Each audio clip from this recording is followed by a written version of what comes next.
everybody, welcome to my channel. This is Joseph from Joseph Develops, the developer of Familia the game, the RPG. And I have two of my good friends and fellow Twitch streamers with me tonight. We got Zisel and CZ Gaming 10. CZ, you want to say hello? Yo. Yo. Zisel, say hello. Hello. Yeah, these guys and I, we do a lot of stuff together on Twitch. I've been doing Twitch pretty heavily for the last month, and it's been a real blast kind of growing together and collaborating and stuff. The reason we're here, though, is we want to kind of bring some light to our friend's game, our friend Linky's game. It's called Radiant Arc. So Radiant Arc came out, I think, was it, CZ, like 3 months ago? Yeah, it was released earlier this year. Yeah, earlier this year. He's been doing a couple patches, and he's already working on a sequel.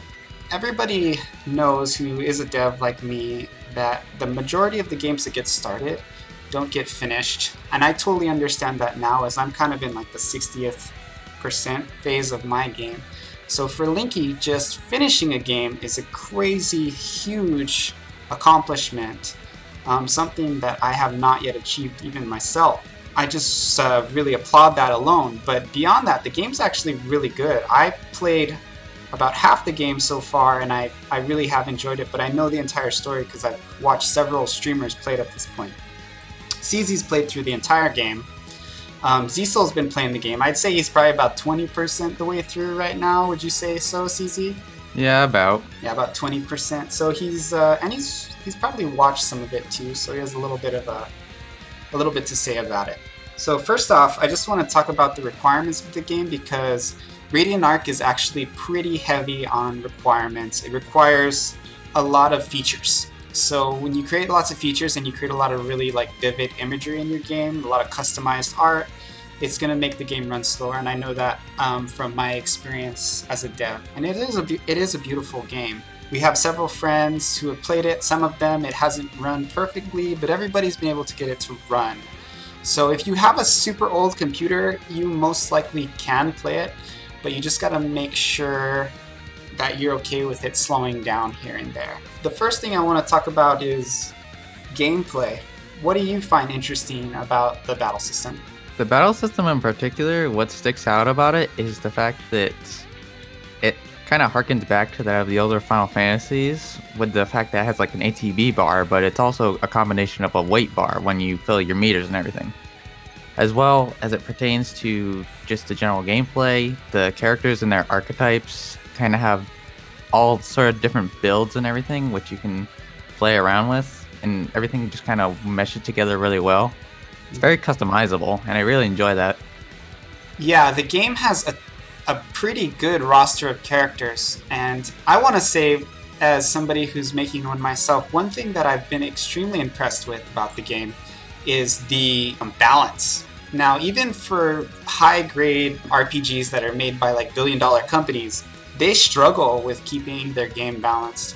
And Radiant Arc is an amazingly balanced game. I would say, I mean, it's like, I can't even think of like a major release that has more balance. There are a couple things where it kind of breaks a little bit here and there, but it's all towards the end. And in my opinion, that's kind of good fun. Would you agree with that, CZ, or would you like to recant that? I'd say it has more of like a difficulty spike or a learning curve to it, to where you can't really just use what was working before, and you really have to like strategize and pay attention to all the buffs and debuffs that certain items give you and all that stuff. Yeah, so you can't go through the whole game blindfolded. Yeah, I do actually want to do a second playthrough, doing some using some of the other characters and trying other builds on characters I originally went through the game with. Yes. Oh, cool. So Zisel, since you're here, we might as well use you. But just as somebody who's just started playing in the early part of the game, do you feel that the battle system is kind of comprehensive and has a lot of different ways to do it? One particular thing I remember when I was watching you play is people were advising you to play it a certain way, and you were like, no, I want to do it this way. And the creator was actually there with us in the Twitch channel, and he was saying, oh, they're both valuable ways. I think it was light and fire, and you wanted to use fire, and someone was telling you to use light. Do you want to comment on that? Yeah, the battle system has a lot of utility behind it. Pretty much pick your own way to play. It's really intuitive, and it's fun and engaging, and I just absolutely adore it. So far, I love it. Yeah, I've played through about half, and I've watched the rest, and I will say that I was actually extremely impressed mechanically with the game. Each character kind of has their, like I said, they have their own archetypes and they have their own buffs and stuff that kind of mesh well together. So far, I was actually really impressed with the story. It does definitely fit kind of a standard hero archetype. There are things you can pull from religion, like Jesus or Krishna, because Radiant Arc is kind of this god incarnate. He's like a half-breed god. From what I've played through, the story is very cohesive, and you can actually tell he sat down and just did his best with it. It's really good so far. It's great. And the hero Linky does fall into this the standard archetype of, you know, the Warrior of Light kind of theme. Yeah, exactly. Final But Fantasy. he also has a bit of anti-hero in him as well, Mhm. like not willing to admit he's the Warrior of Light. Yeah, he doesn't want to be a hero. He doesn't want to be special. That's a theme that is Exactly. happens throughout the whole game, and his arc is kind of like figuring out how he fits into things. So CZ, what do you got to say about the whole warrior hero archetype thing? So basically, Linky as a character, obviously, he's the destined person who was sent by the divines to basically save the world, kind of like a cliche archetype. And while I don't think the story itself is necessarily all that good, although it does nod back to Final Fantasy IV particularly, if I could draw from another parallel, I do think the characters and their dynamics do make up for that. Especially how Linky starts out being somebody who says he can't do this, he's not the Radiant Arc, he's sure. Why are they accusing him or telling him that he is? Until eventually he'll just come around and he'll be for the better. He's also kind of a wuss, to be fair. Like in the beginning, they kind of portray him as like a wussy kid. In the beginning, he's like all crying, his mom's dying, and you know he gets bullied. You know, so that's something a lot of people can relate to. But he's also not like this prodigy right off the bat, and he has to kind of grow into his ability. You know. Yep. Let's talk about who's everybody's favorite character. I remember when we're playing the game, everybody always talks about the waifus, but let's try to talk about the guys too. So, let's just start with who's your favorite character so far, Zisel? Oh, the Dragoon, Ryder. Ryder. I could see you relating to Ryder the most. I think from a personality standpoint, you're probably the most like him. Because the other characters are all kids. Who's your favorite, CZ? If I had to be honest, based on a character, like the character that they portray in the game, it's probably Derek. Because I like Derek's arc, because like obviously he has a thing for Lexi, and he doesn't like the fact that Linky is with her and whatever, and he wants to sort of force his way into her life, you know? Mm-hmm. Yeah, and he has the sort of change around the end when obviously, you know, things happen, but then he ends up coming around, and it's like, I just really like that, because it also reminds me of Kain. I think Kain is one of the coolest characters in Final Fantasy IV. Like I said, keep drawing parallels to 4, but it is a lot like that game. Yeah, I like Derek.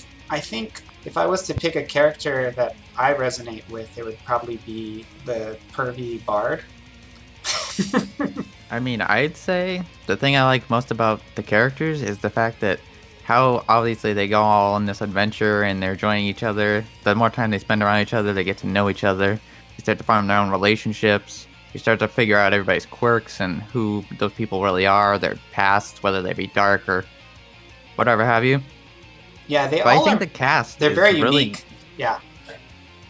I think the cast is really good, and each person sort of fits their archetype in the way they act. But there's also some things you wouldn't have expected of their characters when you really get down to the nitty gritty of it. Zisel, what did you think of some of the early theme songs? I have yet to find a song I don't like. I love all the music I've experienced so far. It just comes off as very organic and natural, like it really fits where it's placed. And it catches your attention. Like when streaming it, I found myself stopping and just listening to the music because I want to hear it. And it just melds really well with the game. Like he did a great job with the music. I'd say that nothing in particular as to where the locations of the music in their specific places feels out of place. And there's some tracks I actually really like because, I'm kind of a nut for like the battle themes and everything. I really enjoy those, but I feel like all the other things for based off where they are, like the towns, forests, necromancy chambers, stuff like that, they all fit really well, and they kind of give this sort of vibe to it as well that it lends itself to like how you interpret the place you're in, you know? Mm-hmm. Sound effects honestly are really satisfying. Yeah. Like some specific ones, like when you use Neria's reflex shot, I just like those. They're like big and powerful. It's like boom, boom, you know. The thing that mainly jumps out at me based on the graphics, not really the RPG Maker MV models themselves, but some of the enemy sprites and obviously the character art that they have for all of the dialogues and everything is got its own very unique art style that sort of lends itself to an anime/cartoonish hybrid, I think. Mm-hmm. And I really like that. Yeah, it does have a lot of anime influences. We just talked about music, but like I said, the music reminds me of anime. And one thing he includes a lot is in-battle cutscenes, which to me gives me that same feeling. Oh, the graphics, they're amazing. They harken back to, the Super Nintendo era. It brings on that nostalgia feeling, but it throws in a slight splash of modernization. Mm-hmm. So the graphics can appeal to either generation. Yeah, it's not pure fantasy. Yeah, exactly. It's rock. Yeah, I think the graphics are great. I want to say as a dev, one thing that I really appreciate that I actually kind of envy is he has like custom portraits for all of the main characters and some side characters even too on occasion, not very often. But, he has portraits for all the main characters, and they have different emotions. Throughout the game, there's, like, semi-cutscenes that are kind of, like, artwork, kind of cutscene-ish, kind of minimal animation, like 2-frame animation sometimes. But I think it really kind of helps to enhance, like, those special moments in the game where things are happening. But it also keeps to a unique style because it could kind of happen on an older console. It doesn't overblow you with sensations to where you're just like, whoa, kind of like a lot of modern games do. But there's another thing that I wanted to mention is that all of the animations and stuff in battle, like the bells and everything, they also have like really cool animations to them, and I like that as well. All in all, the game is just amazing. I'm absolutely enjoying my playthrough through it, and you can honestly tell that he put in the dedication and the time for it. It's just a love child, and it's amazing. Yeah. Closing thoughts, CZ? I honestly think it's a phenomenal game. Besides like the story, although I do think the characters make up for it, gameplay is fun and very customizable. Graphics are good, animation's cool, sound, music, everything fits where it should. It's all really sticks out and gives a certain feel to it. And I think honestly I'll probably be doing a second run through just with some other characters because the gameplay is just so customizable with different weapons and abilities. Just in case you want to get a hold of Cecil or CZ Gaming 10, they both Twitch. They stream on Twitch pretty regularly. I'll throw their channel links in the description, no doubt, but if you want to just know, it's CZ Gaming 10 and then Zicil G, Z-I-C-I-L-G. You can also check me out on Twitch. What kind of stuff do you guys do on your channels? Cecil first. I'm a variety streamer, but mainly RPGs. I enjoy playing RPGs from the 90s, to Final Fantasies, to Dragon Quest, to Sword of Manas, and just stuff like that. But generalized, I'm just a variety streamer. So for CZ, I'm gonna ask you what you stream on yours, but I guess we could just like cut and paste that sound clip from Zicil and just play it again, right? Because it's the same thing. Well, yeah, I mean, it's a little bit too similar, but I mean, I do some other stuff, kind of like Minecraft, and do like occasional Mega Man and all that stuff here, you know? Yeah, that's cool. So you see me play like platformers and shooters somewhere here and there, but it's not often because I play a lot of RPGs, and RPGs take a long time to finish, you know? Yeah, and they're not the kind of thing that really works to jump in and out of. I watch both their channels pretty much all the time. not maybe I might be working on the side while I watch it, which they're great channels for that too. Because with RPGs, there's a lot of games that I want to play myself, and I can't because I just straight up don't have enough time. But I can kind of get a feel and experience the game if someone else is playing it for me. And Zsol and CZ Gaming are great for that. And I've actually used that. Like, for example, CZ's been playing Octopath Traveler for like the last couple weeks or maybe longer, and I've been following it, trying to hit like every one unless I'm like off at a business meeting or something. And it's been glorious because that game is awesome, and I've just really been enjoying it. But yeah, thank everybody for listening to our discussion. Go out and buy the game. I'll leave a link in my description, and that's about it. Talk to you guys later. Say bye, guys. Bye. Bye. Goodbye. Yeah, I'm not done.